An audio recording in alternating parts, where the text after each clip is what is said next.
Quizás esta noche voy a necesitar un poquito más de tiempo por lo que voy a traer, quiera Dios que no, estoy tratando de... Pero es un tema que quisiera verlo con respecto a lo que es la crianza, como se nos ha pedido. Lo que trato yo, hermanos, por lo que el Espíritu nos muestra y lo que nos muestra la palabra es no siempre venir a repetirle los versículos que ya usted conoce, que los hijos tienen que obedecer a los padres, que los padres deben tratar bien a sus hijos, que no deben ser ásperos, que deben amonestarlo. Esos versículos que ya usted y yo conocemos. Siempre que oigo a alguien, bueno, yo quiero que te haga una prédica, una enseñanza sobre los hijos. Bueno, que los padres tienen que cuidar a sus hijos, que tienen que disciplinarlo. Y aunque eso está en la Biblia, yo siento que en la Biblia hay tantas cosas que decir, tantas historias, tantos principios, tantas verdades, tantas cosas sobre la familia que la gente no alcanza a mirarlo. Pero están ahí con un propósito, están ahí con un fin que nosotros podamos verlo.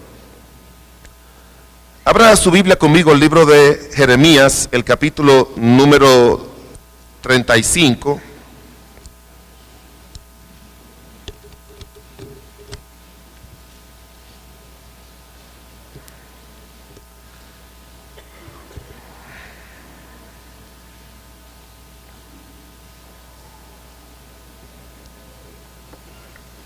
Jeremías, el capítulo 35.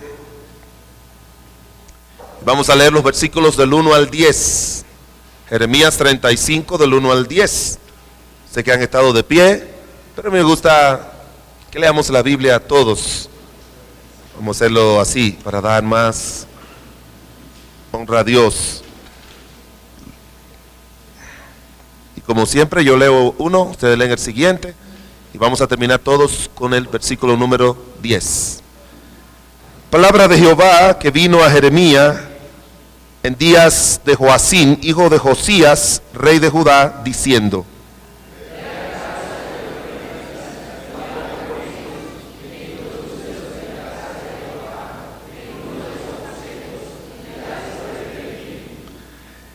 tomé entonces a Hasanía, hijo de Jeremías, hijo de Abasinías, a sus hermanos, a todos sus hijos y a toda la familia de los recabitas.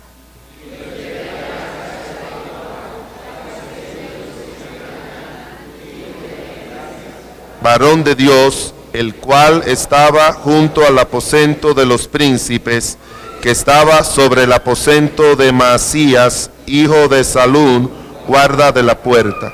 Y puse delante de los hijos de la familia de los recabitas tazas y copas llenas de vino, y les dije: bebed vino. Mas ellos dijeron: no beberemos vino, porque Jonadab, hijo de Recab, nuestro padre, nos ordenó diciendo: no beberéis jamás vino, vosotros ni vuestros hijos, ni edificaréis casa, ni sembraréis sementera, ni plantaréis viña, ni la retendréis, sino que moraréis en tienda todos vuestros días, para que viváis muchos días sobre la faz de la tierra donde vosotros habitáis.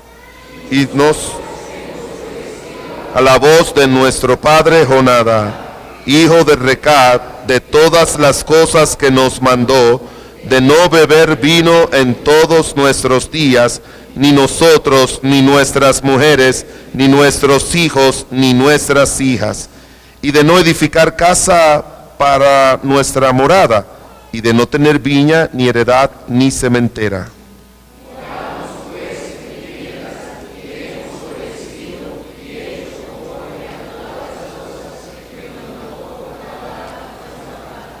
Oremos. Señor bueno y misericordioso, estamos de nuevo gozosos de estar en tu presencia. Hemos pasado un bonito tiempo de adoración a ti, oh Dios, que eres digno de que nos rindamos a ti, Señor. Que esa verdad de que todo uno le rinde a Dios incluya nuestro carácter, incluya nuestros deseos, nuestra voluntad, nuestras emociones. Incluya nuestros hijos, nuestras esposas, todo, Señor, lo que somos y lo que tenemos, Señor, rendirlo a ti.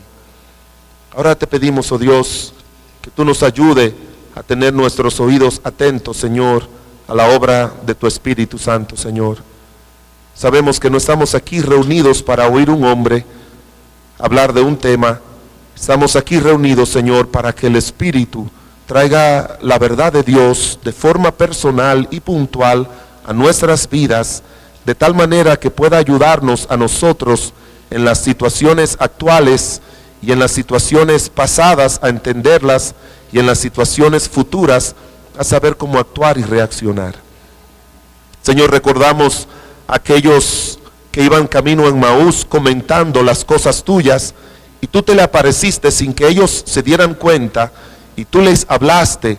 Y dice la Biblia que tomando desde Moisés los salmos y los profetas, le expusiste la palabra de Dios, y dice que ellos mismos cuentan cómo ardía su corazón mientras tú le exponías las escrituras. Y yo te ruego que sea así en esta noche, Señor, que nuestros corazones ardan, y que seas tú, oh Dios, y no tu siervo, quien nos exponga las escrituras para nuestro bien y para tu gloria y honra, Señor.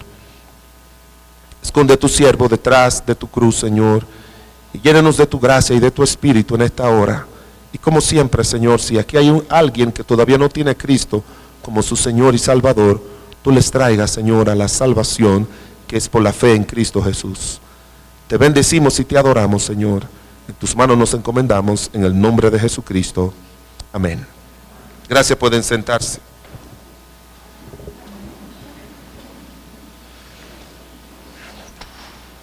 El título de la predicación en esta noche es: trae un buen ejemplo a casa. Trae un buen ejemplo a casa. Una historia muy conmovedora. No tenemos el tiempo para mirar mucho acerca de esta historia, pero es una historia muy especial. Entre los profetas, pues, no aparece mucha historia. Por ejemplo, si usted se lee el libro de Isaías, que tiene 66 capítulos, quizás su pastor ya le ha dicho que el libro de Isaías, muchos dicen que es la Biblia en miniatura. ¿Se lo habían dicho eso? Sí lo conocen, ¿verdad? Que es la Biblia en miniatura, porque tiene 66 capítulos, igual que la Biblia. Se divide en cuanto a su contenido en dos. Los primeros 39 capítulos tienen que ver con historia, y los próximos 27 del libro de Isaías tienen que ver con los eventos relacionados a nuestro Señor Jesucristo, desde el capítulo 40 hasta el 66. Y ahí está el capítulo de la Biblia más importante que habla acerca del sufrimiento de nuestro Señor Jesucristo, como es Isaías, el capítulo número 53. Pero en el libro de Isaías, es profecía, no hay mucha historia. Solamente va a encontrar en el capítulo número 38, cuando habla acerca de aquel rey que Dios le añadió 15 años más de vida. En el libro de Jeremías usted encuentra un poco de historia, pero al final es donde va a encontrar un poco de historia, porque la profecía no es como mucha gente piensa, sobre todo Ezequiel, Isaías y Jeremías. No es como mucha gente piensa que profecía es eventos futuros. No, el profeta no era un predicador solo del futuro. El profeta era un predicador del presente y también un predicador del futuro, pero primero un predicador del presente. Los primeros predicadores que encontramos en la Biblia fueron los profetas. Eran hombres que le hablaban al pueblo sobre su condición actual. Yo creo que un buen predicador no es alguien que solamente está hablando de temas para que la gente sepa. Un buen predicador es una persona que toma la verdad de Dios para las situaciones del presente del pueblo de Dios. Hablarles, amonestarle, animarles, decirle, contextualizarles toda la verdad de Dios a las situaciones del presente que nosotros estamos viviendo y que necesitamos que alguien nos equipe para nosotros poder hacer frente a los desafíos de la vida cristiana. Y en el libro de Jeremías, una de las historias más hermosas es lo que aparece en el capítulo 35. La familia de los recabitas. Jonadab, dice la Biblia, en el segundo libro de Reyes, era un hombre con mucho celo de Dios, era reconocido como un hombre piadoso, muy piadoso. Dice la Biblia que un hombre llamado, uno de los líderes del pueblo de Israel, de la nación del norte, que fueron a destruir y que Dios utilizó, como fue Jehús. Jehús, dice la Biblia, que Dios lo usó para destruir toda la descendencia malvada de los de Acab. Fue Jehús que Dios utilizó. Y dice la Biblia que cuando Jehú iba a terminar de destruir toda la descendencia de Acab, que usted recuerda que era alguien muy malo, junto con su esposa Jezabel y todos sus descendientes, dice la Biblia que Jonadab le dijo, Jehús dijo lo siguiente: luego se levantó de allí para ir a Samaria, y en el camino llegó a la casa de Esquileo de pastores, y halló allí a los hermanos de Ocosías, rey de Judá, y le dijo: ¿quiénes sois vosotros? Ellos dijeron: somos hermanos de Ocosías, y hemos venido a saludar a los hijos del rey y a los hijos de la reina. Entonces él dijo: prendedle vivo. Y después que lo tomaron vivo, los degollaron junto al pozo de la casa de Esquileo, 42 varones, sin dejar de ninguno de ellos vivo. Yéndose luego de allí, se encontró con Jonadab, hijo de Recab, y después que lo hubo saludado, le dijo: ¿es recto tu corazón como el mío es recto con tuyo? Y Jonadab le dijo: lo es. Pues si lo es, dame la mano. Y le dio la mano, y luego lo hizo subir en el carro, y le dijo: ven conmigo, y verá mi celo por Jehová. Y se pusieron junto al carro, y así dice la Biblia que llegaron a destruir en un templo donde entró a todos los profetas de Baal, y los destruyó a todos. Una historia muy hermosa que está en el segundo libro de Reyes. Jonadab, por lo tanto, era un hombre reconocido como un hombre con mucho celo de Dios, muy dedicado, muy consagrado a Dios y muy fiel.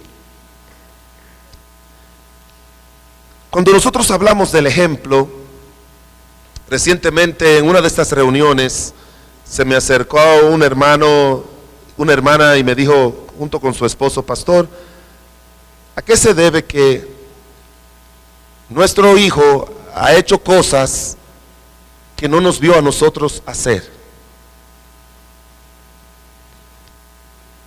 Yo le dije: mira, hermana, eso lamentablemente pasa.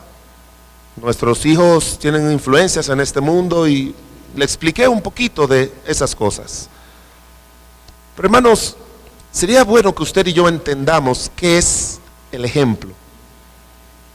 La mayoría de nosotros no sabemos qué es ser un ejemplo en cuanto a la crianza. Un ejemplo no es una persona que hace cosas para que otros vean. No.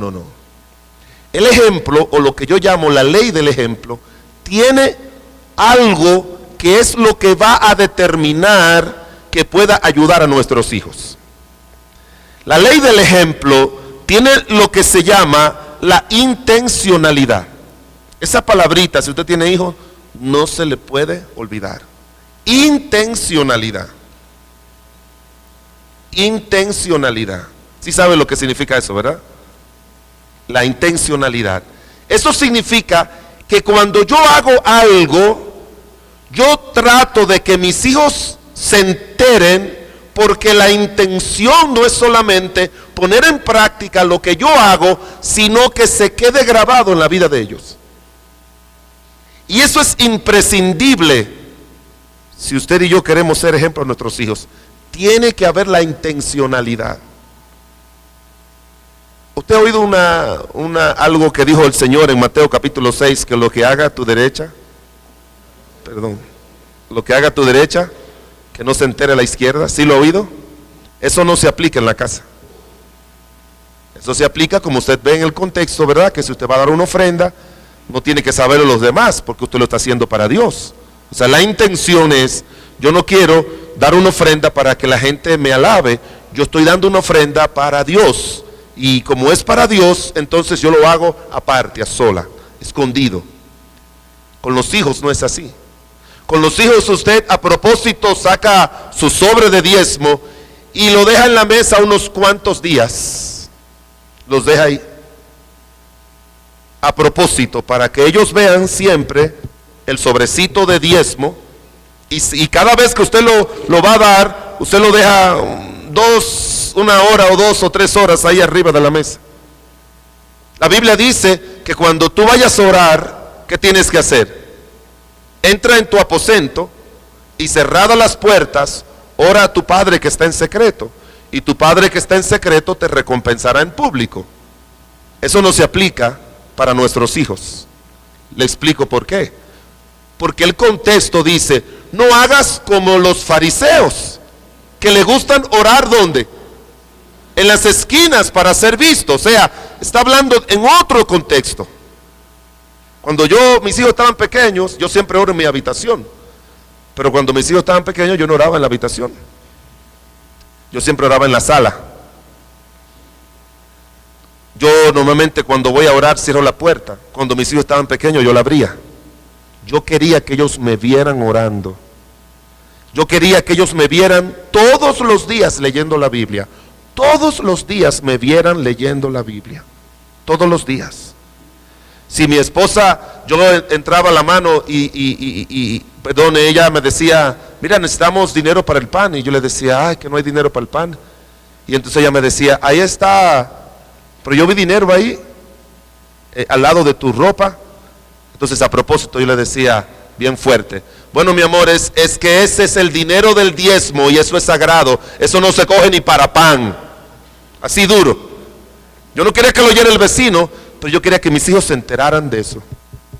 Todo lo que tú y yo hacemos normal para Dios, todo lo que hacemos para Dios, no lo haga para ser visto de los hombres, pero sí hazlo para ser visto por tus hijos. Ellos tienen que verlo. El ejemplo no es, ¿por qué tú haces lo que yo no hice? No, el ejemplo es, haz lo que yo hago.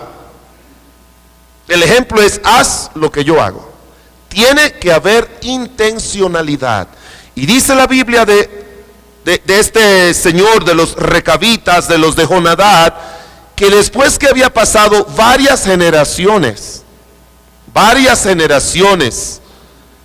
en el tiempo de Ocosías, no me recuerdo justo todos los nombres, sé los nombres de los reyes de Judá, pero creo que después de Ocosías vino, no me acuerdo.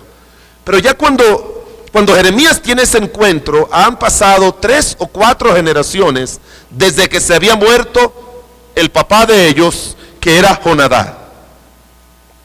Y dice la Biblia que a propósito Dios le dice, mira, llévate a los hijos de Jonadab y éntralo en un cuarto, y ahí en ese cuarto bríndale vino. Y cuando entró Jeremías, toda una autoridad, respetado, adorado, amado por todo el pueblo, su voz era obedecida por todo el pueblo, incluyendo reyes. Y si Jeremías decía, vamos a hacer esto porque Dios lo dijo, entonces el pueblo lo hacía, como pasaba con los profetas. Ellos le dijeron a Jeremías, no lo vamos a hacer. Y quiero que usted note esto. Ellos no mencionaron a Dios. ¿Sí lo notaron? ¿A quién mencionaron ellos? Mi padre Jonadab, mi papá Jonadab nos dijo que no lo hiciéramos. Y en el último versículo que leímos dice, y hemos obedecido y hecho conforme a todas las cosas que nos mandó Jonadab nuestro padre. Y dice la Biblia que él le dijo, ni nosotros, ni nuestras esposas, ni, dice él, ni nosotros, ni nuestras mujeres, ni nuestros hijos, ni nuestras hijas, o sea, nadie absolutamente. ¿Te vas a casar conmigo? Sí. ¿Quieres ser mi esposa? Sí. ¿Quieres ser mi esposo? Sí.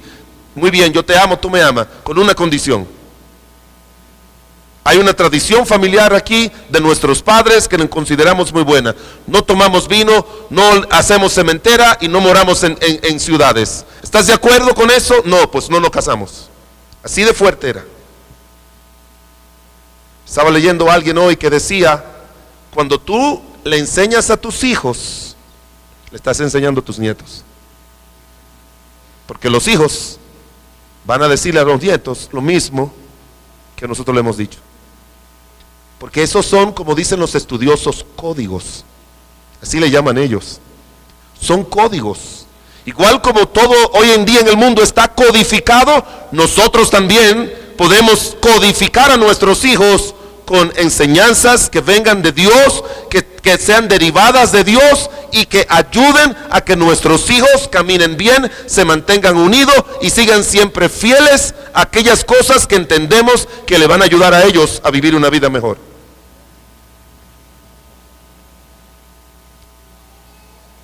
Ese es el ejemplo, hermanos, es el recurso más importante. Pero el ejemplo, como le he dicho, hermanos, va a depender de cómo nosotros creamos y vivamos. Y él dice, y nosotros hemos obedecido y hemos hecho. Esa es la vida cristiana. Yo sé, yo obedezco y yo hago. Y eso va a impactar a nuestros hijos, como dice la palabra de Dios, hasta la tercera y la cuarta generación.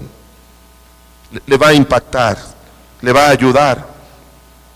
No existe nada, hermanos, que ayude más a los hijos que el ejemplo de vida de buenos padres. Lo que exigimos o enseñamos a nuestros hijos tiene que ser respaldado siempre por la fuerza del ejemplo. Todo lo que tú y yo enseñamos a nuestros hijos debe ser respaldado con la fuerza del ejemplo, todo. Sé que han oído hablar de ese gran hombre de ciencia alemán, pero se fue a vivir a Estados Unidos, llamado Albert Einstein. Él dijo, dar ejemplo no es la principal manera de influir sobre los demás, es la única manera. ¿Entendieron? Él dice, dar ejemplo no es la principal manera de influir sobre los demás, es la única manera, la única manera. Y es así, hermanos, como tú y yo tenemos que entender, tiene que haber, hermanos, se lo voy a repetir no sé cuántas veces esta noche, una intencionalidad en todo lo que tú haces, exhíbelo. Hazlo ante tus hijos, muéstralo a tus hijos, escóndelo a los demás, que no se entere el vecino, que no se entere la suegra, que no se entere el cuñado, que no se entere lo de la iglesia, pero que se enteren y se entere y se requete enteren siempre, siempre, siempre nuestros hijos. Y usted no sabe cuánto nos va a ayudar a nosotros a crecer ese compromiso de que tenemos que vivir delante de nuestros hijos y de impregnar esos códigos en sus mentes, morales, espirituales, sociales, emocionales, de todo tipo, se lo vamos a impregnar en su corazón y siempre con el respaldo de Dios. Más adelante Dios le dice, mira, aunque esta ciudad va a ser destruida, a esa gente, a los descendientes de Jonadab, por haber sido ellos tan fieles a Dios, yo los voy a preservar del mal. Así dice al final del capítulo 35. Dios bendijo y preservó. El ejemplo es definido como una acción o conducta que puede inclinar a otros a que lo imiten. Yo quisiera, hermanos, que si usted y yo vamos a mirar a alguien en la Biblia entera, que nos puede ayudar, que nos da Dios más luz, más historia, más vivencias, que las que nos da con Jonadab, porque de Jonadab solamente encontramos referencia ampliada en Jeremías 35, y la que le leí en Segunda de Reyes. Hay alguien que yo creo que para mí fue el padre ejemplar en la Biblia y que a la misma vez es el padre de la fe. ¿Quién es ese? Abraham. Vamos al libro de Génesis el capítulo número 18. Génesis, el capítulo número 18, y versículo número 18 y 19.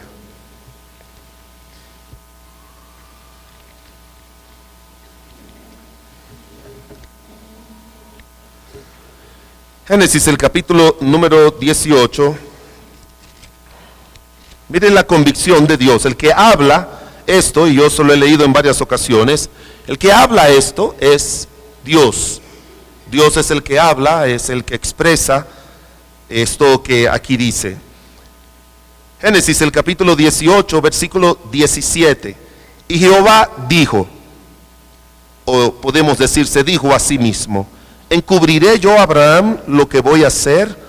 Habiendo de ser Abraham una nación grande y fuerte, y habiendo de ser benditas en él todas las naciones de la tierra, porque yo sé que mandará a sus hijos y a su casa después de sí, que guarde el camino de Jehová, haciendo justicia y juicio, para que haga venir Jehová sobre Abraham lo que ha hablado acerca de él. La seguridad que Dios tenía con Abraham era que Abraham iba a ser una persona que le iba a enseñar a sus hijos a guardar el camino de Dios, y no solamente guardar el camino de Dios de una manera oral, no era solamente una transmisión oral, sino una transmisión de vida. Para mí la grandeza del ejemplo es que la enseñanza es una transmisión oral, pero el ejemplo es una transmisión de vida. Y ambos tienen que andar juntos. Repito, la enseñanza es una transmisión oral de una verdad. El ejemplo es la transmisión de una vida. Y eso es exactamente lo que necesitamos. Un estudioso griego dijo lo siguiente, Lucio Séneca, sé que han oído hablar acerca de Séneca: largo es el camino de la enseñanza por medio de teorías. Largo es el camino de la enseñanza por medio de teorías, breve y eficaz por medio del ejemplo. Largo es el camino de la enseñanza por medio de teorías, breve y eficaz es por medio del ejemplo. El ejemplo llega más rápido que las enseñanzas, impacta más. Y por eso Dios le dio un solo hijito a Abraham. Y Abraham lo crió de una manera tal, creo que fue aquí, ¿verdad? El domingo en la tarde, que yo hablé sobre Abraham, ¿verdad? Perdón, sobre Isaac. Y no encuentro yo, como le explicaba a los hermanos, no encuentro yo una persona que yo más admire, que sea más para mí un ejemplo que Isaac, por las características que vimos de vida de Isaac. Y todo eso fue resultado de la inversión que hizo Abraham, no solamente con la transmisión oral, sino con la transmisión de su vida. La transmisión de su vida. Tres cosas quisiera que miráramos esta noche. Número uno, el buen ejemplo debe estar acompañado del principio de la separación. El buen ejemplo debe estar acompañado, en primer lugar, del principio de la separación. Es obligatorio que nosotros vivamos una vida separada del pecado, del mundo, de las cosas malas, para que la verdad que enseñemos pueda hacer su efecto sobre nuestros hijos. En el libro de Génesis, el capítulo 21, versículo número 8, note una historia que, aunque parezca contradictoria, pero es una historia apoyada por Dios, una situación apoyada por Dios, y Dios sabe lo que hace. Génesis, el capítulo 21, versículo 8. Dice: y creció el niño, hablando de Isaac, y fue destetado, e hizo Abraham gran banquete el día que fue destetado Isaac. Y vio Sara que el hijo de Agar, la egipcia, la cual ésta le había dado a luz a Abraham, se burlaba de su hijo Isaac. Por tanto dijo Abraham: echa a esta sierva y a su hijo, porque el hijo de esta sierva no ha de heredar con Isaac mi hijo. Este dicho pareció grave en gran manera a Abraham a causa de su hijo.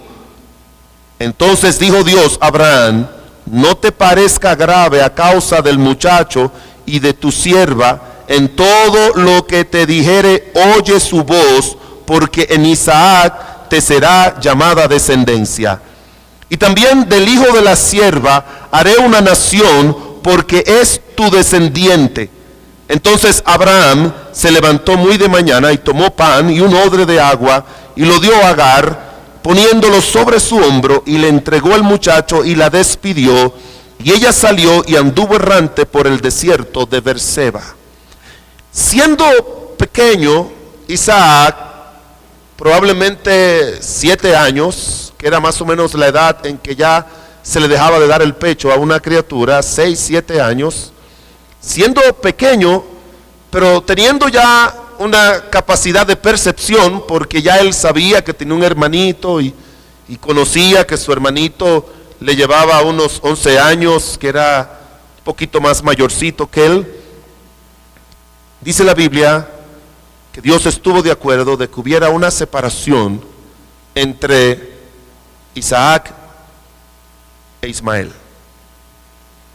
La historia tiene muchos detalles que no vamos a mirar en esta noche, pero recuérdese que aunque pudiera parecer como un capricho de Sara, realmente no fue un capricho de Sara, fue algo que Dios refrendó también al decirle: no quiero que estén juntos, de todas maneras es tu hijo. Dios no lo abandonó, Dios lo bendijo. La historia sigue diciendo más abajo que en una ocasión se quedaron ellos sin agua y nada, y Dios le proveyó, y más adelante dice la Biblia que hizo una gran nación de Ismael. Y todavía y por muchos años los ismaelitas tenían cierta relación con los descendientes de Abraham. Los hijos de Isaac y de Jacob mantuvieron esa relación por muchos años. Pero el primer principio que tenemos que enseñar a nuestros hijos, que tiene que ir junto, acompañado con la ley del ejemplo, es el principio de la separación. Tiene que haber separación.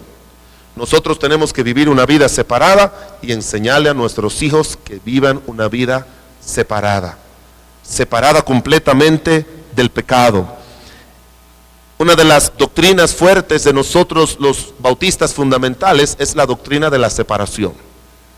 Si usted ha estudiado bastante todo lo que es la historia de los fundamentalistas, usted se va a dar cuenta de que los fundamentalistas se basan mucho en la doctrina de la separación. Y la doctrina de la separación tiene dos aspectos. Un aspecto es separación del mundo, que tenemos que estar separados de la música del mundo, de las modas del mundo, de los hábitos del mundo, de las fiestas del mundo, de las costumbres del mundo, de las inmoralidades del mundo, de todas esas cosas del mundo. Y la otra aspecto de la separación es la separación eclesiástica. Estamos separados de todos aquellos que no estén siguiendo la sana doctrina. Eso es una doctrina cardinal de los bautistas fundamentales en el mundo.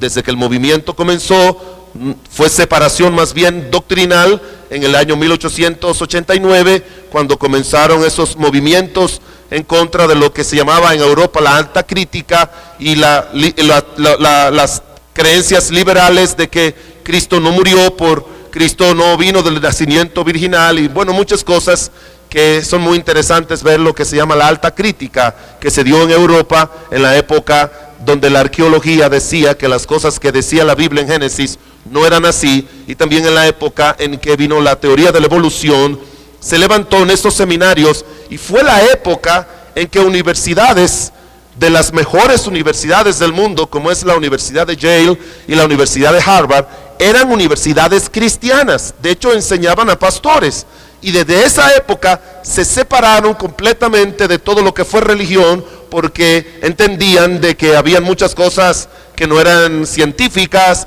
y desde ahí vino eso, y fue cuando comenzó el movimiento fundamentalista, que fue en principio un movimiento interdenominacional para defender la sana doctrina, pero luego se fue simplificando a un movimiento de nosotros los bautistas fundamentales. Tenemos que enseñarle a nuestros hijos la separación del mundo, y tenemos nosotros que mantenernos separados del mundo, de la gente del mundo, de los caprichos del mundo, de las doctrinas del mundo. Tenemos que mantener esa separación y ayudar a nuestros hijos a que se mantengan separados en la niñez, en el duro tiempo de la adolescencia y también en la juventud. Porque eso es lo que va a ayudarle. Y Abraham siempre fue así. Las dos veces que Abraham hizo el intento de refugiarse en Egipto o de refugiarse en Abimelech por asuntos del hambre, las dos veces tuvo serios problemas y jamás volvió a hacerlo. Si recuerdan en el libro capítulo 12 del libro de Génesis que hubo una gran hambre y ¿qué hizo él? Descendió a Egipto. Allá tuvo que decir que su esposa Sara era su hermana por las costumbres de aquella época. Y ahí tuvo problemas y tuvo que salir. Y otra vez hubo hambre en aquella época y dice la Biblia que descendió donde Abimelech y otra vez se comenzó a mezclar con esa gente y Dios otra vez el mismo problema y tuvo que salir. Y Abraham siempre se quedó separado. Por eso cuando Lot y él se separan, dice la Biblia que aunque Lot fue poniendo sus tiendas hacia Sodoma, y ya conocemos, hermanos, ya conocemos lo que pasó con las hijas de Lot. Lot no se separó de la gente de Sodoma y Gomorra, y quienes pagaron las consecuencias fueron sus hijas. Recuérdese que el martes yo le dije que que cuando tú inviertes en tu vida espiritual, quien sale ganando es ¿quién? El hogar, los hijos. Pero cuando tú no inviertes en tu vida espiritual, quienes salen perdiendo son los hijos. Y Lot sufrió mucho porque él no aprendió el principio de la separación. Y sus hijos sufrieron. Nuestros hijos van a sufrir, hermanos, si no les enseñamos el principio de la separación.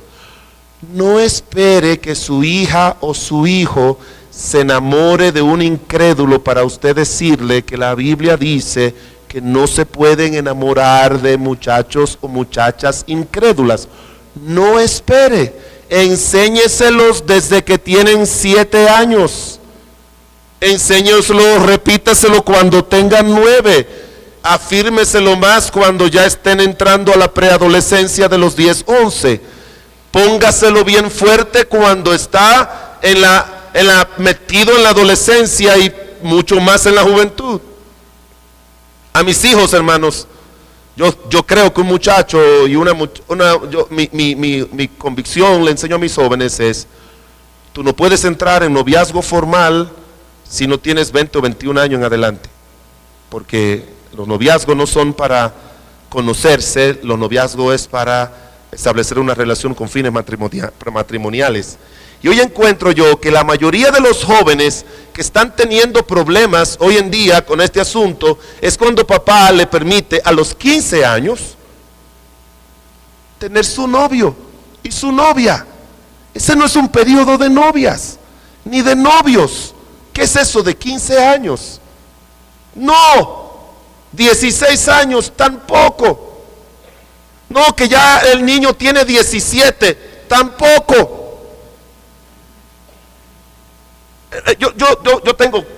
Yo tuve mis 3 hijos en 3 años. Uno en el 82, otro en el 83 y otro en el 85. Y los 3 entraron en la adolescencia. Y usted no sabe lo difícil que es tener 3 hijos a la misma vez en la adolescencia. ¿Sabe lo que yo hacía? Cuando tenían 12, 13 años por ahí, que comienzan a enamoriquearse, como decimos allá. Yo le decía: oye, pero esa niña sí es bonita. Wow. Mira, esa hija de la hermana fulana, qué bonita es. ¿Qué? ¿No te gusta? Y me decían: papi, pero tú dices que uno no puede tener novios. No, pero esa niña se ve que pudiera ser un día una buena esposa. ¿Qué tú piensas? Papi, pero tú me dices que yo tengo 13 años y que yo no tengo que estar pensando en eso. Bueno, yo no quiero que tengas novio ni novia ahora, pero ve mirando, ve echando el ojo. Así yo le digo: ve echando el ojo. No se pierde nada con ir echando el ojo. Mira, y es hija de un buen hermano de la iglesia, de una buena hermana. Sí, ve mirándolo, de verdad, papi. Pues mira, yo no me había fijado.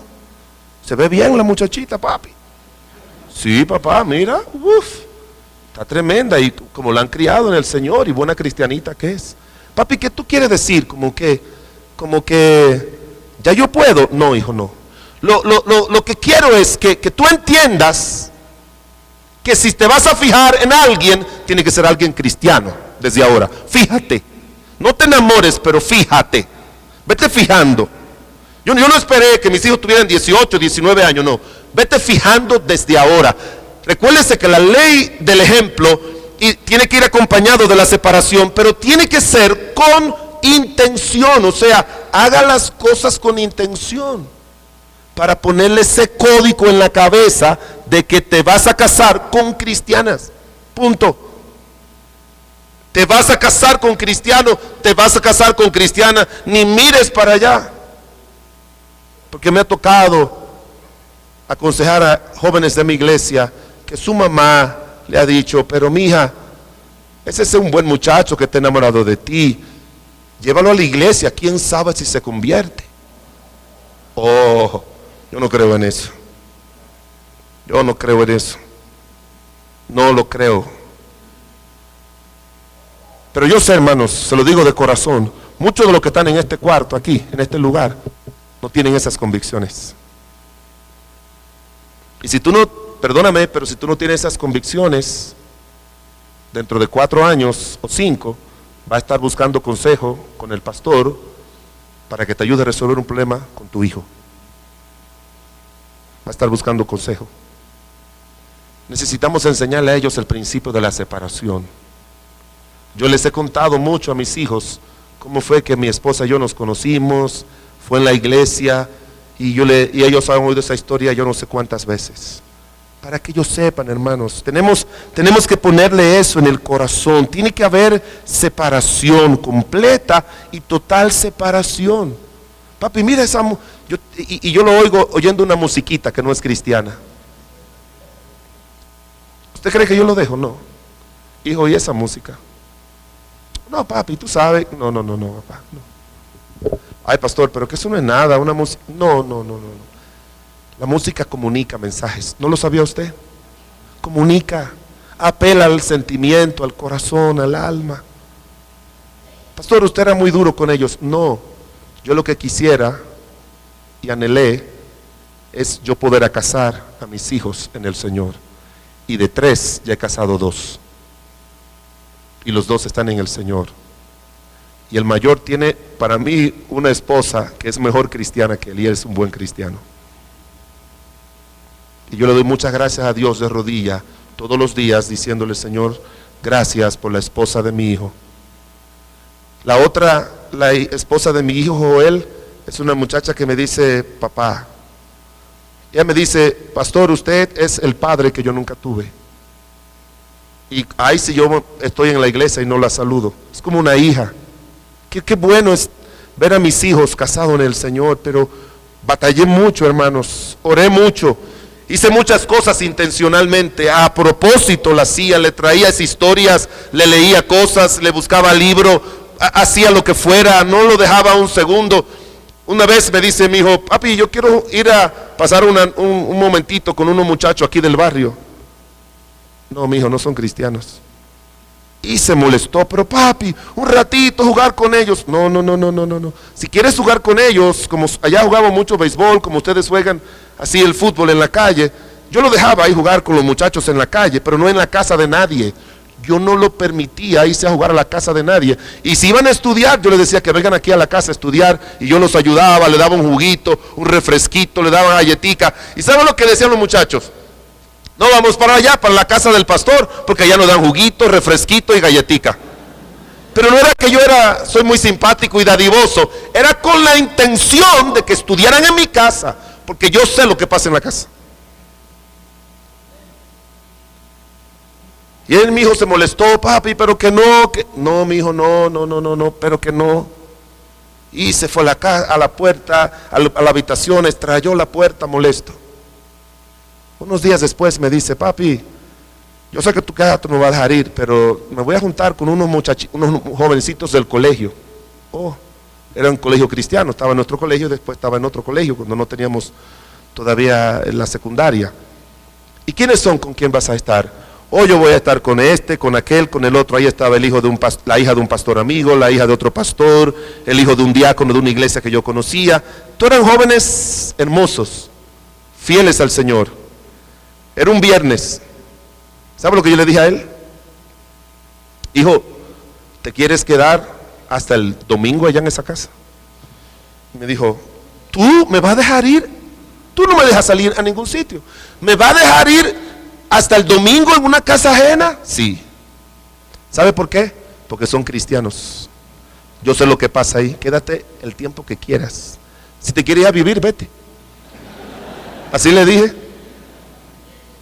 Para que ellos entiendan que ahí sí, 3 días, 4 días, 1 semana, pero allí ni un segundo, ni uno, allí no.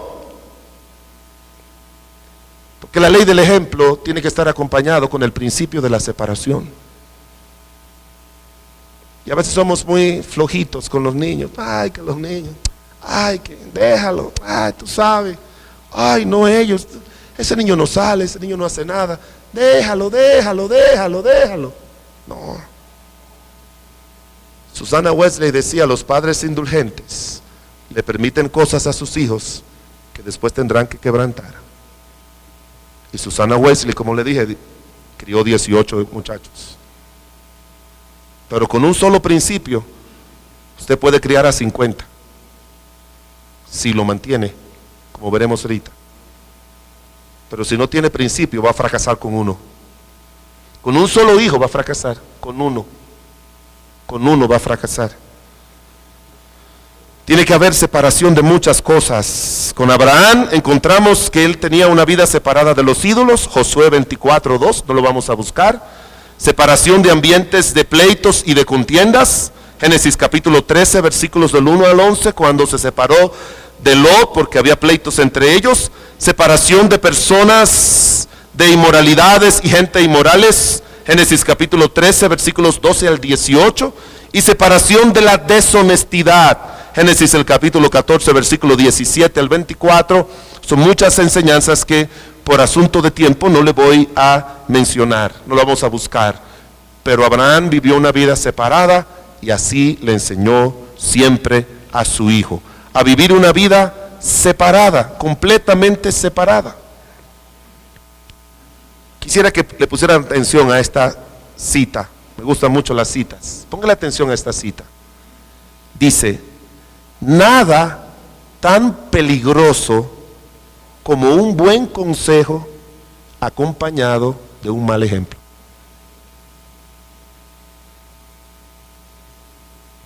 Me gustaría que pasáramos unos minuticos solamente pensando en eso.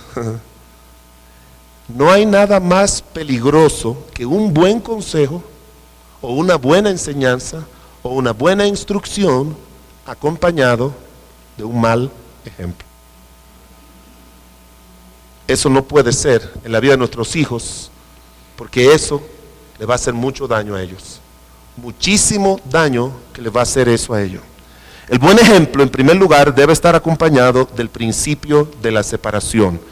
Y es que el principio de la separación es el que facilita el temor a Dios en el corazón de los hijos. Número 2, Génesis el capítulo 22 y versículos 1 al 8. El buen ejemplo debe estar acompañado del principio de la sujeción.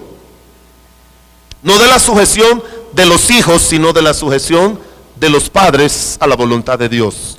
Génesis el capítulo número 22, versículos 1 al 8.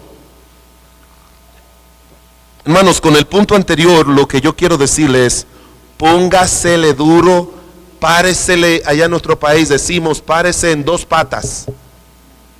No sé si usan esa expresión aquí o si no es mala. No suena mal. Allá decimos, párese en 2 patas y dígale al hijo no, o a la hija no, aunque llores, no, aunque usted sea impopular, dígale no me traiga ese muchacho a la casa, no me traiga esa muchacha a la casa, no me traiga esas músicas a la casa, no me traiga esos CD, esas películas a la casa, no me traiga esas amistades a la casa, no, y aunque les traigan la puerta y le digan todo, párese firme, dele el ejemplo a usted, que sus hijos se lo van a agradecer. Pero hay que parársele firme, Hay que parársele firme. Yo prefiero pararme firme con mis hijos para no tener que pararme al lado de ellos para llorar por los sufrimientos que le van a venir por no haber hecho las cosas como Dios le agrada. Otro autor dijo: castiga el niño de hoy y no tendrás que castigar el hombre del mañana. Si te pones duro con tus hijos hoy, no vas a sufrir cuando sean hombres en el mañana. Segundo principio, el ejemplo debe estar acompañado del principio de la sujeción. Génesis, el capítulo 22, versículos 1 al 8. Aconteció después de estas cosas que probó Dios a Abraham y le dijo: Abraham, y él le respondió: heme aquí. Y dijo: toma ahora a tu hijo, tu único Isaac, a quien amas, y vete a la tierra de Moriah y ofrécelo allí en holocausto sobre uno de los montes que yo te diré. Y Abraham se levantó muy de mañana y enalbardó su asno y tomó consigo 2 siervos suyos y a Isaac su hijo, y cortó la leña para el holocausto, y se levantó y se fue al lugar que Dios le dijo. Y al tercer día alzó Abraham sus ojos y vio el lugar de lejos. Entonces dijo Abraham a sus siervos: esperad aquí con el asno, y yo y el muchacho iremos hasta allí y adoraremos y volveremos a vosotros. Y tomó Abraham la leña del holocausto y la puso sobre Isaac su hijo, y él tomó en su mano el fuego y el cuchillo, y ambos fueron juntos. Entonces habló Isaac a Abraham su padre y dijo: Padre mío. Y él respondió: heme aquí, hijo, mi hijo. Y él le dijo: he aquí el fuego y la leña, mas ¿dónde está el cordero para el holocausto? Y respondió Abraham: Dios se proveerá de cordero para el holocausto, hijo mío. E iban juntos. La segunda cosa, hermanos, con la que tenemos que acompañar la crianza y el ejemplo es con el principio de la sujeción a Dios, a lo que Dios manda. Ya conocemos esa historia. El principio de sujeción implica que el padre está convencido de que debe estar sometido a una autoridad superior, que es la autoridad de Dios, que es el que ha de regir, diseñar y establecer todos sus actos, palabras y acción en esta tierra, y que debe vivir sometido a las leyes espirituales, morales, sociales, emocionales de Dios, y así traspasárselas a sus hijos. Y tiene que hacerlo como le gusta hacerlo Dios, de una manera vivencial. Ahora yo quiero que usted vaya mirando el proceso de todo esto. Oiga bien, el principio de separación se enseña de una manera fuerte en la niñez. El principio de sujeción se enseña de una manera muy fuerte en la adolescencia. Él era un muchacho. La palabra hebrea para muchacho es alguien, un mozalbete de unos 16, 17 años. Usa varias veces diferentes palabras hebreas para muchacho. Pero el significado era uno como de 17 años, o sea, un adolescente. Porque la adolescencia es el periodo más difícil que existe en la vida de un ser humano. Hay 5 aspectos, no te lo voy a mencionar por el tiempo, pero hay 5 aspectos en que los padres deben entender que son características de la adolescencia para que nosotros podamos trabajar con ellos, porque tenemos que entender, tenemos que conocer el periodo de vida por el que están nuestros hijos. Por eso, hermanos, como le decía ayer, lea libros. ¿Cuántos de ustedes aquí tienen hijos adolescentes? A ver. Muchos. Ahora, esto no es para avergonzarlo. Solamente para hacerle un ejemplo. Es un ejemplito. Por favor, un ejemplo. No se me sienta mal. Ni tampoco trate de decir que sí, si es no. ¿Cuántos de ustedes se han puesto en el internet o se han puesto en algún libro a buscar cuáles son las características que tiene un adolescente? Que lo han leído, lo han estudiado. Así, déme ver su mano. Mire, muy pocos. Menos de un 10% de lo que levantaron la mano ahorita. Y yo le voy a hacer una pregunta, pero no quiero que levanten la mano. Pero ¿a cuántos de ustedes, sus pastores, le han enseñado eso? Yo sé que aquí hay muchos pastores. Y es mi convicción y así lo enseño en el seminario y se lo digo a los pastores en nuestro compañerismo. Tú tienes que preparar a tu gente para la época de ahora. De todas maneras, tienes que pararte y enseñarles sobre este asunto de adolescentes, de hijos. Tienes que aprender el lenguaje de los adolescentes, las costumbres de los adolescentes, a dónde van, porque es el periodo de tiempo donde la iglesia pierde a los hijos de los cristianos. Es ahí donde los pierde. No lo pierde el hogar solamente, lo pierde en la iglesia, y nosotros los pastores no podemos darnos el lujo de dejar que nuestros adolescentes los perdamos, porque esa es la iglesia del mañana. No podemos darnos el lujo. No es una responsabilidad solamente del hogar. Nosotros como padres tenemos que enseñar a nosotros como pastores, tenemos que enseñar a nuestra gente a que lidien con los adolescentes, con los jóvenes, con los problemas matrimoniales. Tenemos que nutrirnos de enseñanza donde usted la encuentre. Búsquela donde encuentre, pero que sea buena y enséñela. Un gran sabio de la iglesia, de los padres de la iglesia, Clemente de Alejandría, igual que Orígenes, Policarpio, eran de los padres de la iglesia. Clemente dijo: toda verdad es verdad de Dios donde quiera que la encuentre. Esa es una frase que se ha hecho famoso Clementes por año. Toda verdad es verdad de Dios donde quiera que la encuentre. Y tú y yo tenemos que aprender a bregar con nuestros adolescentes, acompañarlos, llevarlos. Mire, ustedes que tienen hijos adolescentes, que tienen... ¿Cuántos de ustedes, hermanos, hombres, tienen hijos adolescentes? A ver, levante la mano.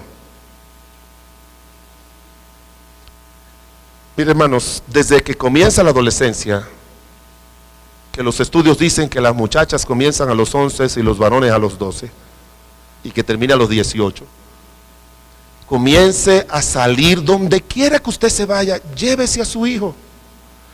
Porque el problema de la adolescencia, de las 5 características, es que los adolescentes, una de ellas es que siempre quieren estar con su relación con sus iguales, y que los adolescentes toman distancia de los padres. El adolescente, mi hijo, vamos allí. Ay, no, papi. Cuando los niños están pequeños, mis hijos siempre me decían: papi, ¿dónde tú vas? A tal sitio. Yo voy contigo. Yo voy contigo, ¿sí o no? Ellos siempre están: papi, llévame. Yo voy contigo. Nunca el adolescente se lo va a decir. Nunca. El adolescente no. Ay, mi hijo, acompáñame al supermercado. Ay, no, papi, yo estoy aquí haciendo la tarea. Hijo, vamos allí, que se me dañó el carro y tengo que llevarlo a arreglar. Ay, no, papi, yo estoy en el internet. Ay, yo estoy viendo la televisión. No quieren. En esa época, lléveselo donde quiera que usted vaya. Y si usted tiene un hijo varón y usted es un hombre, su responsabilidad es que su hijo permanezca mucho tiempo con usted. Y cuando entran en el carro, aproveche y comience a hablar de todo tema que él le ponga o usted le ponga. Pero hoy en día hay muchos padres que están teniendo una relación muy distante con sus hijos varones. Y eso es peligroso. Yo tengo 3 hijos, 2 muchachos y una muchacha. Desde que nacieron los 2, yo le dije a mi esposa: los varones me los deja a mí. Son míos, no son tuyos.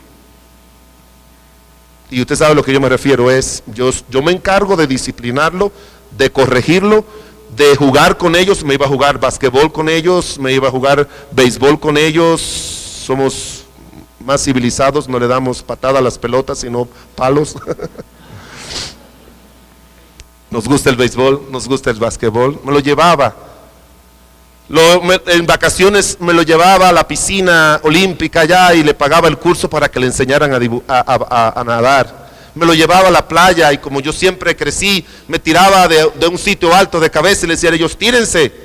Y ahí lo ponía que se tiraran. Lo puse en clase de piano, yo lo llevaba todos los días al piano y ahí se creaba ese vínculo con ellos. Lo puse a estudiar inglés y todos los días yo lo buscaba y lo llevaba al inglés y ahí hablábamos y conversábamos en la tarde. Creamos un vínculo que yo puedo ir lejos 3, 4, 5 horas. Estando en Estados Unidos, alquilamos un carro, nos fuimos de Nueva York a Ohio con mi hijo mayor, 8 horas manejando a propósito en el carro. 8 horas para ir y yo hablando con él y él hablando conmigo y yo hablando con él y él hablando conmigo. 8 horas para venir, él hablando conmigo y yo hablando con él. en la adolescencia, tienes que tener la intención de que tus hijos te estén cerca. Porque es imprescindible que ellos miren que tú estás sujeto a Dios, completa y totalmente sujeto a Dios, y que ellos sean partícipes de todo. Papá, ¿a dónde vamos? Sacrificio. Papá, y el sacrificio, Dios proveerá. Hijo, acuéstate ahí. Papá, ¿qué tú vas a hacer? No te preocupes, hijo. Lo amarró, tomó el cuchillo, y si el ángel de Dios no viene, él lo iba a matar. La Biblia dice en el libro de Hebreos, el capítulo 11, versículo 17 al 19, que la razón por la que Abraham lo iba a matar era porque él creía que Dios lo iba a resucitar, pero él lo iba a matar. Y hermanos, yo le digo una cosa, de todos los patriarcas, Abraham vivió 175 años, Jacob vivió 147, Isaac vivió 180, fue el que más vivió. Desde el año 17 hasta que cumplió 180 años, yo estoy seguro que jamás se le olvidó esa imagen vívida. Él cerraba los ojos y él solamente se imaginaba viendo ese cuchillo bajar para matarlo, porque Dios se lo dijo. Y él se le quedó grabado eso en su corazón. Si mi papá se atrevió a matarme a mí, que era su hijo a quien yo amaba, por obedecer a Dios, yo tengo que morir con tal de obedecer a mi Dios. Y de los tres, el único que no tuvo dos mujeres fue él. El que siempre estuvo ahí fue él. Porque el ejemplo que él vivió, ni siquiera lo vivió Jacob tan fuertemente con él, ni lo vivió Abraham con Taré, su padre. Usted y yo tenemos que entender, hermanos, que nuestros hijos tienen que acompañarnos mientras nosotros obedecemos a Dios. Lléveselo a ganar almas a sus hijos. Papi, ¿dónde vamos? Yo voy a predicar, hijo. No, pero papi, yo me quiero quedar. No, ven. Las almas necesitan de Cristo, acompáñame. Papi, ¿dónde tú vas? Ven, mi hijo, vamos. Tenemos que discipular a unos hermanos de la iglesia. No, papi, pero eso es muy aburrido. Yo voy a estar ahí sentado, mirándote mientras tú hablas, y yo me daba sueño. No importa, camina, papá. Es bueno que cuando yo voy a obedecer a Dios, tú estés ahí para que tú veas que yo amo a Dios, que yo sirvo a mi Dios. Quiero que tú hagas lo mismo con Dios. El día 18 de julio, yo me senté y las lágrimas corrían cuando la iglesia decidió, yo presenté a mi hijo menor para que fuera uno de los pastores de la iglesia. Y yo lo presenté a la asamblea. No lo sabían ya los diáconos, porque lo habíamos hablado, habíamos aprobado todo. Pero cuando la iglesia se paró y comenzó a aplaudir y comenzó a gritar y comenzó a llorar de emoción por ver a mi hijo dedicado a servir a Dios, para mí eso es algo que no tiene valor.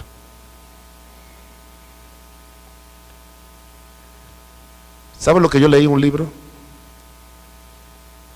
Estando en Chile, me tocó dormir en una habitación, porque fui rápido, como 3 días iba camino a Argentina, y el misionero me dijo: pastor, yo no le puedo dar en mi casa, porque mi casa es pequeña y yo tengo 7 hijos. No hay manera donde pueda dormir. ¿No le preocupa si ahí en mi oficina, que es grande, le pongo una camita y te duerme? No, no hay problema. Entonces no andaba con mi esposa, la única compañera en los libros, y comencé a mirar los libros, y mirando los libros encontré un libro pequeño escrito por una mujer que dice: ¿por qué se pierden los hijos de los misioneros y pastores? Siempre quise buscar la manera de tener ese libro.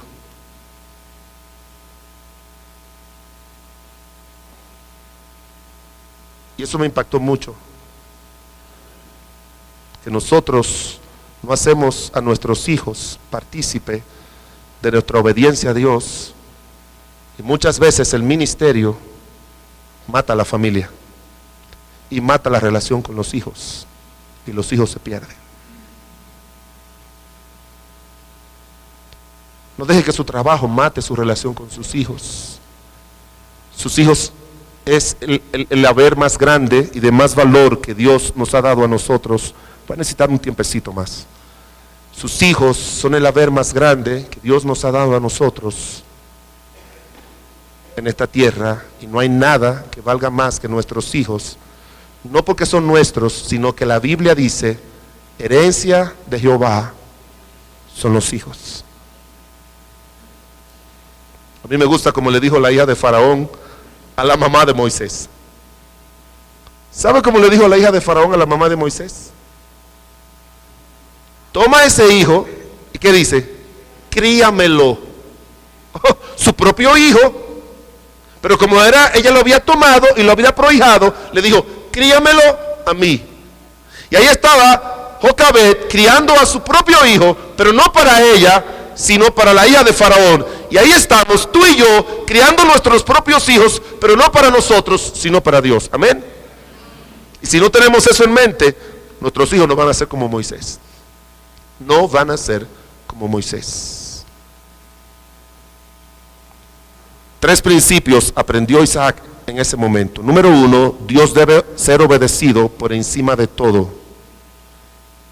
Número 2, Dios debe ser temido por encima de todo. Y número 3, Dios debe ser amado por encima de todo y por todos, porque eso hizo Abraham y eso aprendió Isaac con la lección de que su padre lo iba a sacrificar por obediencia a él. Confucio, ¿han oído hablar de ese sabio chino? Dijo, el tipo más elevado de hombre es el que obra antes de hablar y profesa lo que practica. El tipo más elevado de hombre es el que obra antes de hablar y el que profesa lo que practica. Y eso es exactamente lo que usted y yo necesitamos. Que nuestros hijos vean que nosotros vivimos en sujeción y a Dios, y que estamos dispuestos a todo por sujetarnos a Dios, incluyendo si tenemos que matarlos a ellos, como estuvo dispuesto Abraham, y eso le va a ayudar también a ellos a estar sujeto a Dios, a sus padres y a todo el mundo. Un buen ejemplo debe estar acompañado primero del principio de separación. En segundo lugar, un buen ejemplo tiene que estar acompañado del principio de ¿qué? De sujeción. Y por último, un buen ejemplo debe estar acompañado del principio de la consistencia. Tenemos que aprender a ser consistente con nuestras convicciones. Génesis capítulo 24, versículos 1 al 6.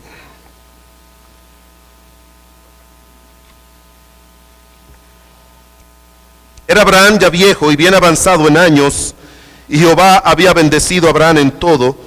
Y dijo Abraham a su criado, a un criado suyo, el más viejo de su casa, que gobernaba todo lo que tenía, pon ahora tu mano debajo de mi muslo, y te juramentaré por Jehová, Dios de los cielos y Dios de la tierra, que no tomarás para mí mujer de las hijas de los cananeos, que no tomará para mi hijo mujer de las hijas de los cananeos, entre los cuales yo habito, sino que irás a la tierra de mi parentela y tomarás mujer para mi hijo Isaac.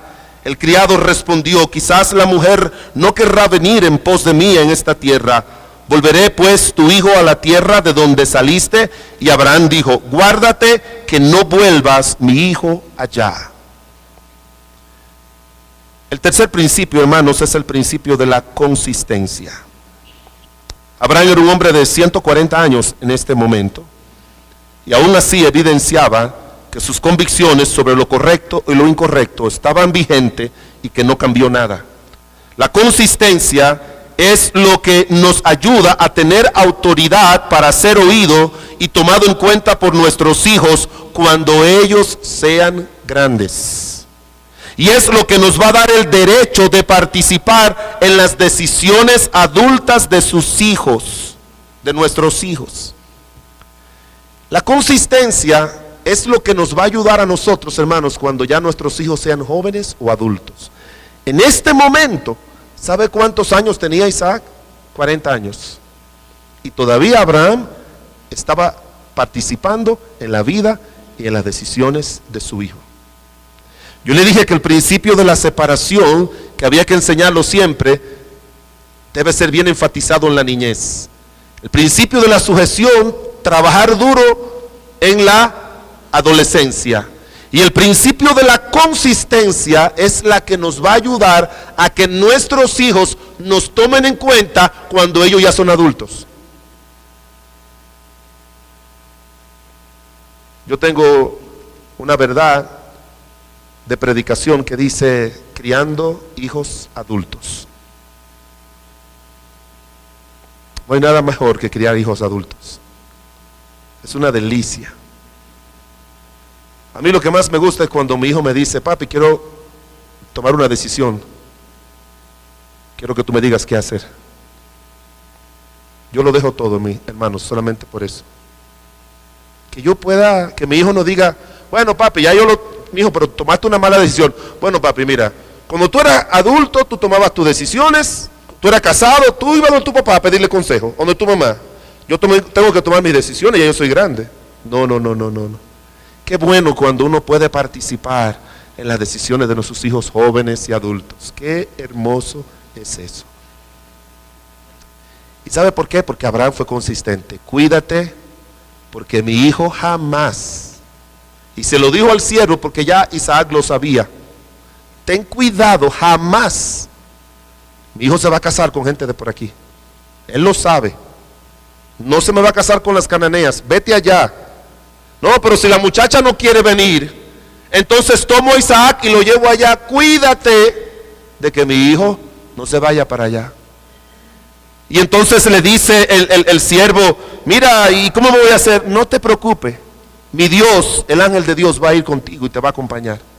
La gente que tiene convicción, hermano, tiene fe. Y ya usted conoce la historia. El pobre Eliezer: ay, Dios mío, ¿cómo me hago? Ay, Señor, mira lo que se le ha metido a mi siervo. Ay, Padre, ¿qué hago? Se me ocurrió una idea.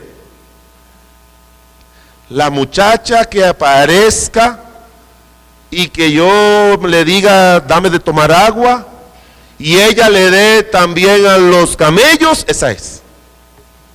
¿Usted cree que fue una idea brillante de Eliezer? No. Eso se lo puso Dios en el corazón, porque Abraham le dijo: el ángel de Dios va a ir. Y se la trajo. ¿Y sabe lo bueno de eso? Que cuando Isaac estaba en el campo y vio la multitud que venía y mandó a preguntar que quién era, le dijeron: oh, es Eliezer que viene. ¿Y quién es esa muchacha? Oh, la que te trajeron a ti.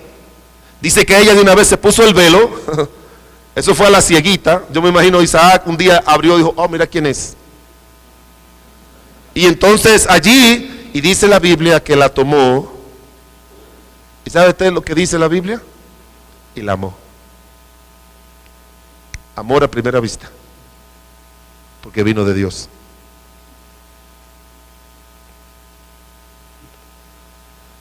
Tenemos que ser consistentes con nuestros hijos, hermanos. La consistencia nos dará el derecho y el privilegio, número 1, de participar en la formación espiritual de nuestros hijos.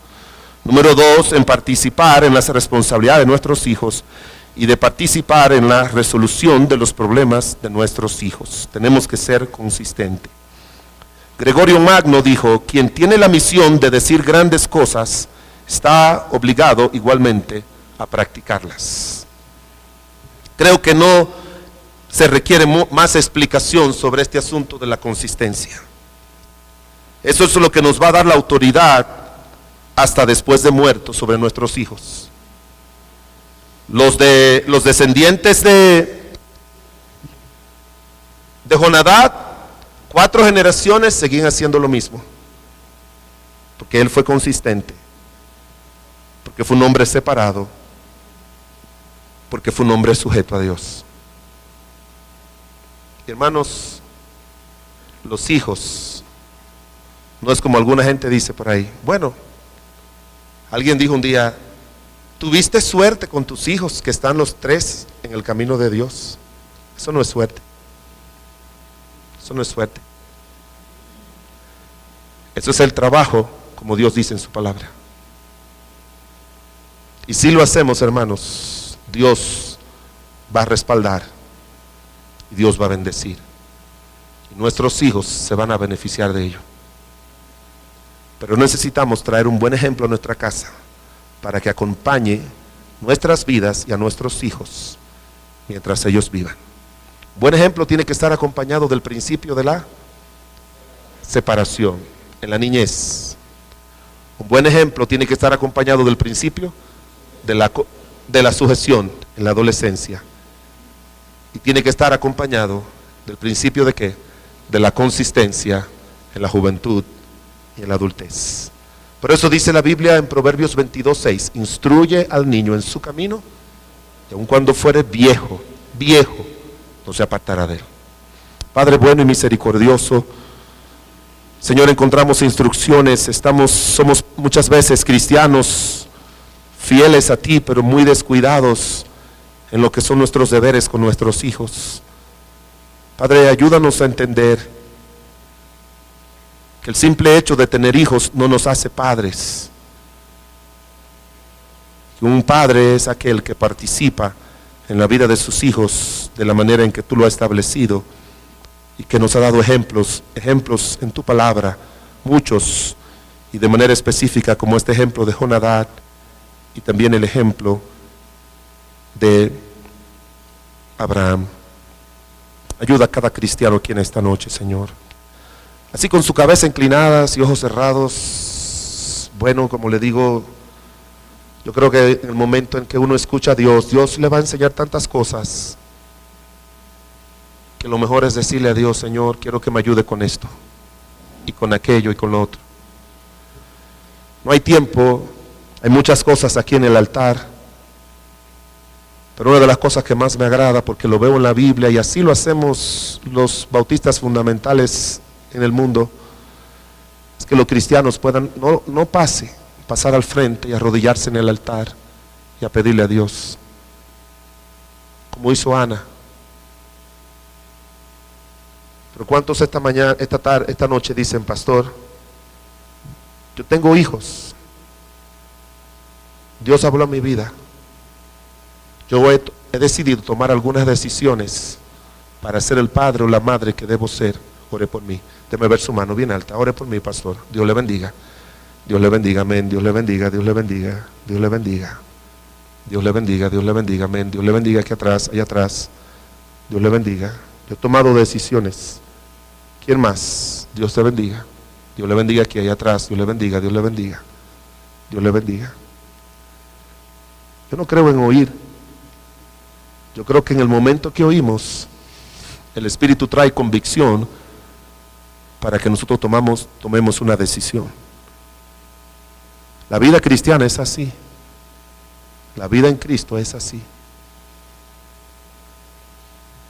Señor, ayuda a cada hermano y hermana, cada padre o madre que está criando hijos, niños, adolescentes y aún los que están ya batallando con adultos, con jóvenes. Señor, si somos consistentes, si mostramos a nuestros hijos la sujeción a ti por encima de todo, si vivimos separados y hacemos a nuestros hijos partícipe de ello, tú vas a ayudarnos, Señor, en la tarea de ser padre, que no es fácil, y tú nos vas a dar la victoria para que el pecado, para que el mundo, para que el maligno no arrebate nuestros hijos, Señor, sino que nuestros hijos sean para ti. Ayúdanos, Señor, con tu gracia y tu poder, en el nombre de Jesús. Amén.